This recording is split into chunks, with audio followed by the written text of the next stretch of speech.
ሰላም ጤና ይስጥልኝ ውድ የ24/7 ዜና ተከታታዮቻችን፣ የሰዓቱን ዜና ይዤ ቀርብ ያለው እስከ ፍጻሜው አብራችሁን ቆዩ። የምንለቃቸው መረጃዎች እንዲደርሳችሁ ላይክ፣ ሼር እና ሰብስክራይብ ማድረጋችሁ እንዳትረሱ በማለት ወደ ዜናው አለፍኩ። የአማራ ፋኖ ብሔራዊ ንቅናቄ ለአፍሪካ ህብረት ደብዳቤ ጻፈ። በደብዳቤውም የአብይ አህመድ አገዛዝ በአማራ ህዝብ ላይ እየፈጸመ ያለውን የዘር ማጥፋት ወንጀል ስለሚወገዝበት ሁኔታ ህብረቱ ግዴታውን እንዲወጣና ሌሎች ተያያዥ ነገሮች ተካተዋል። ብፁዕ ወቅዱስ አቡነ ማትያስ በነገው ዕለት የሚጀመረውን የአብይ ጾም ሱባኤ በማስመልከት አባታዊ መልእክት አስተላልፈዋል።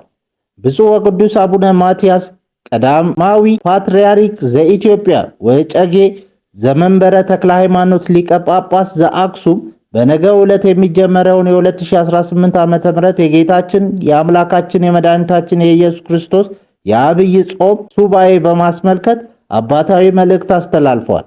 በመልእክታቸውም ጾም መጾም ከፍቅር መባልዕት ከፍቅር ንዋይና ከፍቅረ ሲመት ፍላጎት ጨርሶ መራቅ መሆኑን ገልጸዋል።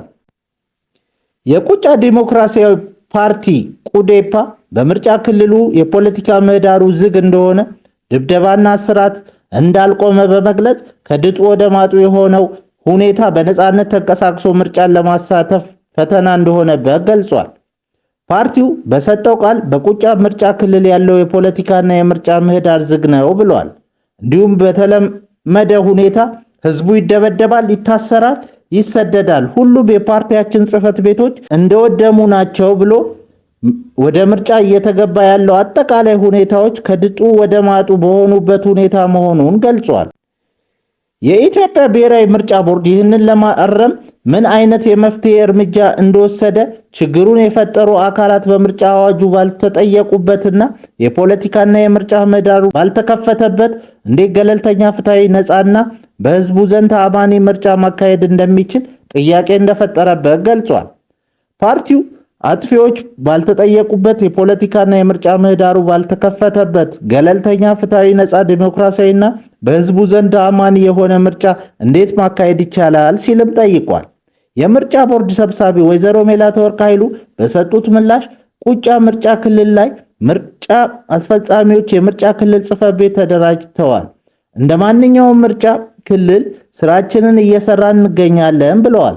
በተያያዘም ከምርጫ በፊት የፖለቲካ ፓርቲዎች ችግር ይደርስባቸዋል፣ ችግሩን ያቀርባሉ ያሉት ሰብሳቢዋ ቦርዱ ለዚህም ቅሬታ የቀረበው ፓርቲ የገዢው ፓርቲና የምርጫ ቦርዱ ኃላፊዎች ያሉትን ሶስትዮሽ ኮሚቴ አቋቁሞ ችግሩ የተፈጠረበት ቦታ ድረስ በመሄድ ችግሮችን ለመፍታት ጥረት ያደርጋል ብለዋል። ይህ ሁሉ ተደርጎ ግን አሁንም ችግር አለ። ምርጫ ቦርድ ይህንን ያውቃል፣ ክትትል ያደርጋል ያሉት ሰብሳቢዋ ይህን ቦርዱ ለሚመለከታቸው የመንግስት አካላት ደብዳቤ ማሳሰቢያ እንደሚጽፍ ገልጸው አሁንም በቀጣይነት እየተሰራ ያለ ነው ሲሉ ተናግረዋል። የፖለቲካ ፓርቲዎች የፖለቲካ ምህዳሩ ችግር ገጥሞታል የሚል ቅሬታ እንደሚያቀርቡ ገልጸው ቦርዱ ከፓርቲዎች ከገዢው ፓርቲ ከጸጥታ አካላት ጋር ችግሩን ለመፍታት ጥረት እያደረገ ይገኛል ብለዋል። በ39ኛው የአፍሪካ ህብረት የመሪዎች ጉባኤ ላይ ጠቅላይ ሚኒስትር ዶክተር አብይ አህመድ እንደ ኢትዮጵያ ያሉ ሀገር የተለያየ የወደብ መዳረሻዎች ያስፈልጓታል አሉ። የዘንድሮ ጉባኤ ዘላቂ የውሃ አቅርቦትና ደህንነቱ የተጠበቀ የንጽህና አጠባበቅ ስርዓቶችን ማረጋገጥ ለአጀንዳ 2063 ግቦች ስኬታማነት በሚል ነው የሚካሄደው። ጠቅላይ ሚኒስትር ዶክተር አብይ አህመድ በጉባኤው መክፈቻ ላይ ንግግር አድርገው ነበር። በዚህም ወቅት ከ130 ሚሊዮን በላይ ህዝብ ያላት እንደ ኢትዮጵያ ያለ አገር ቀጣይነት ያለው እድገት የተለያዩ የወደብ መዳረሻዎች ያስፈልጓታል ሲሉ አጽንኦት ሰጥተው ተናግረዋል።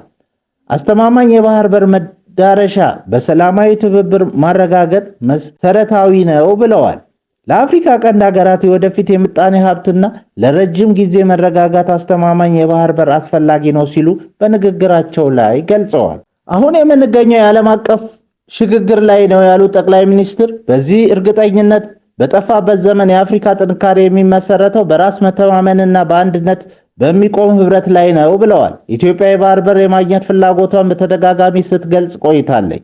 ከዚህ ቀደም ጠቅላይ ሚኒስትር ዶክተር አብይ አህመድ የባህር በር ማግኘት የህልውና ጉዳይ እንደሆነ በመግለጽ 130 ሚሊዮን ህዝብ የጂኦግራፊ እስረኛ መሆን እንደሌለበት ተናግረው ነበር። በሌላ በኩል ጠቅላይ ሚኒስትር ዶክተር አብይ አህመድ በአፍሪካ ህብረት የመሪዎች ጉባኤ ላይ በውሃ ሀብት ጉዳይ ተናግረዋል። በመላው የአፍሪካ ወንዞች ለጋራ ጥቅም ሲውሉ የመረጋጋት ምንጭ መሆን ይችላሉ ነው ያሉት። ውሃ ከሀብት በላይ ነው፣ የእድገት መሰረት የፈጠረ የመረጋጋት መነሻ ነው ብለዋል። ውሃ ከተሞቻችንን፣ ግብርናችንን፣ ጤናችንንና ሰላማችንን ይቀርጻል። ኢትዮጵያ ኃላፊነት የተሞላበት የውሃ አስተዳደር እድገትን በብልሃት ለመምራት ወሳኝ መሆኑን ተምራለች ሲሉ ተናግረዋል። በንግግራቸው ስለ ታላቁ የህዳሴ ግድብም አንስተዋል። ታላቁ የህዳሴ ግድብ ለመኖሪያ ቤቶችና ለኢንዱስትሪዎች የኃይል አቅርቦት ምንጭ ከመሆኑ ባሻገር ወደ ጎረቤት ሀገራት በመላክ የውጭ ምንዛሪ ምንጭ ሆነዋል ብለዋል። አፍሪካውያን የውሃ ሀብትን በአግባቡ መጠቀም ከቻልን በአፍሪካ እድገት ከፍ ያለ ተጽዕኖ ማሳደር እንችላለን ሲሉ ገልጸዋል። የተመድ ዋና ጸሐፊና የፍልስጤም ጠቅላይ ሚኒስትር በአዲስ አበባ ተወያዩ። የተባበሩት መንግስታት ድርጅት ዩኤን ዋና ጸሐፊ አንቶኒዮ ጉቴሬዝ እና የፍልስጤም ጠቅላይ ሚኒስትር ሞሐመድ ሙስጠፋ በአዲስ አበባ ተገናኝተው መከሩ። በኢትዮጵያ አስተናጋጅነት እየተካሄደ ባለው 39ኛው የአፍሪካ ህብረት ጉባኤ ጎን ለጎን ተገናኝተው ነው የመከሩት። በጋዛና በተያዙ የፍልስጤም ግዛቶች ስላለው ወቅታዊ ሁኔታ ያዘለ የውይይት ጭብጥ ነው። ትኩረት የሰጡባቸው ጉዳዮች ደግሞ በጋዛ ያለውን የተኩስ አቁም ስምምነት ማጠናከር፣ ጋዛን የሚያስተዳድረውን የፍልስጤም ብሔራዊ ኮሚቴ መደገፍ፣ በተያዙ የፍልስጤም ግዛቶች ውስጥ ወጥ የሆነ የፍልስጤም አስተዳደርን በድጋሚ ማቋቋም የሚሉት ናቸው። የተመድ የፍልስጤም ስደተኞች ኤጀንሲ እየገጠሙት ስላሉት ፈተናዎችና ድርጅቱ ስለመደገፉ ተወያይተዋል። ሁለቱ መሪዎች በንግግራቸው ማጠቃለያ ላይ የሁለቱ ሀገራት መፍትሄ እውን እንዲሆን ያላቸውን ቁርጠኝነት በድጋሚ አረጋግጠዋል። በሌላ ዜና የአሜሪካ ጦር በካሪቢያን ባህር ላይ በፈጸመው ጥቃት 3 ሰዎች ተገደሉ። የአሜሪካ ደቡባዊ እዝ በካሪቢያን ባህር ላይ የህዝብ ዝውውር በሚያከናውኑ ጀልባ ላይ ገዳይ ጥቃት መፈጸሙን አስታወቀ። ጥቃቱ የተፈጸመው ኦፕሬሽን ሳውዘርን ስፒር በሚል በሚንቀሳቀሰው ግብረ ኃይል ሲሆን ትዕዛዙን ያስተላለፉት አዲሱ የደቡብ እዝ አዛዥ ጄኔራል ፍራንሲስ ኤል ዶንቫን ናቸው ሲል በርካታ የአሜሪካ መገናኛ ብዙሃን ዘግበዋል። በጀልባው ላይ የነበሩ 3 ናርኮ አሸባሪዎች ናቸው የተባሉ መገደላቸው የተነገረው ሲሆን በአሜሪካ ወታደሮች ላይ የደረሰ ጉዳት የለም ተብሏል። ጀልባዋ በአሸባሪ ድርጅቶች የምትመራና ከፍተኛ መጠን ያለው እጽ ጭና በህገ ወጥ መስመር ላይ ስትጓዝ እንደነበር የስለላ መረጃዎች ማረጋገጣቸውን እዙ ገልጿል። ይህ ጥቃት የትራምፕ አስተዳደር በላቲን አሜሪካ የእጽ አዘዋዋሪዎች ለመደምሰስ የጀመረው መጠነ ሰፊ ወታደራዊ እርምጃ አካል ነው። ካለፈው መስከረም ወር ጀምሮ እስካሁን በተፈጸመ ተመሳሳይ 38 ጥቃቶች የሟቾች ቁጥር 133 ደርሷል። የሶማሌላንድ ፕሬዝዳንት አብዱራህማን መሐመድ አብዱላሂ የሀገራቸውን የኢንቨስትመንት ሁኔታ በተመለከተ የሲኤንኤን ቢዝነስ የአረብኛ ክፍል ጋር ቆይታ አድርገዋል። ፕሬዝዳንቱ ሀገራቸው ሰላማዊና ዲሞክራሲያዊ ምርጫ የምታደርግ ነፃ ሀገር መሆኗን ገልጸው ከእስራኤል ያገኙት ዕውቅና ብዙ ኢንቨስትመንት እንደሚስብ አውስተዋል።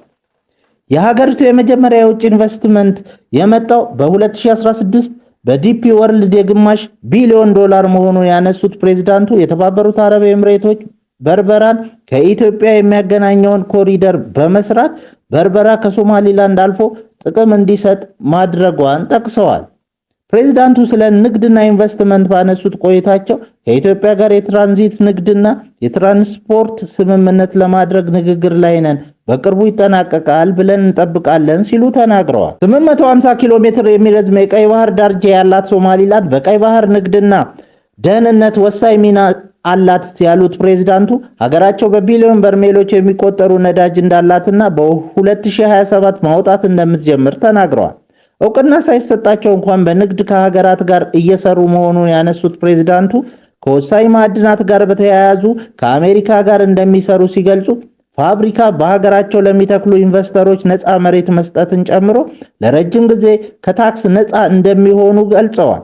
ከቀናት በፊት የሶማሊያው ፕሬዝዳንት ሐሰን ሼህ መሐመድ አሽራቅ አል አውሳት ከተሰኘ ሚዲያ ጋር በነበራቸው ቆይታ እስራኤል ለሶማሊላንድ የሰጠችው እውቅና ለመቀልበስ ከሳዑዲ አረቢያ ጋር እንደሚሰሩ ገልጸው ነበር። ፕሬዝዳንቱ በዚህ ንግግራቸው አንዳንድ የአካባቢ ሀገራት በሶማሊያ ህብረተሰብ አካባቢ መረጋጋት ላይ የአጭር ጊዜ ጥቅሞችን ለማግኘት የእስራኤልን እውቅና እንደ ዕድል ሊመለከቱት ይችላሉ ያሉ ሲሆን የእነዚህ ሀገራት ስም ግን ከመጥራት ተቆጥበዋል። ክቡራን አድማጮቻችን ለሰዓቱ ያልናቸው ዜናዎች በዚህ እናበቃለን።